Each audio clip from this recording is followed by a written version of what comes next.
د غریبو او بېوزلو افغانانو لاسنیوی د هر بډای او شتمن هیوادوال دیني او ملي وجیبه ده او باید د اړتیا په وخت کې یو بل ته د همکارۍ لاسونه وغځول سي.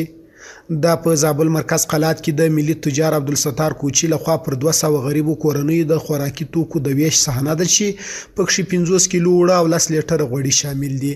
په دې پروګرام کې دولتي مسؤلینو هم برخه اخیستې ترڅو نور شتمن هیوادوال دې ته وهڅول سي چې د ژمي پر رسیدو سره د خپل اړمنو وطنوالو لاسنیوی وکړي. کوچي زیاتوي چې د هر کال په دې موخه د غریبو لاسنیوی کوي ترڅو تر یو بریده خپل دیني او ملي مسؤلیت ادا کړی وي.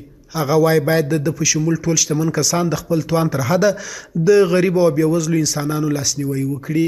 همیشه د ژمي پر رسیدو سره موږ د خپل وس مطابق چې لرو د خپلو هیوادوالو زابلي ورونو سره مشوره کړې دي. دا د نننۍ ورځې کومه مرسته چې وه 200 کسانو ته مو توزیع کړه چې په هغه کې یوه ډبه غوړي وو او یو پارسل وړه وو. د ټولو زابلیانو تجارانو ورونو څخه دا ارزو غوښتنه ده چې څه چې لري هغه د زابلي ولس او بیچارهګانو سره شریک کړي. په ورته مهال مرسته سوي کسان خوښ دي چې د دوی سره د خوراکي توکو مرسته کیږي.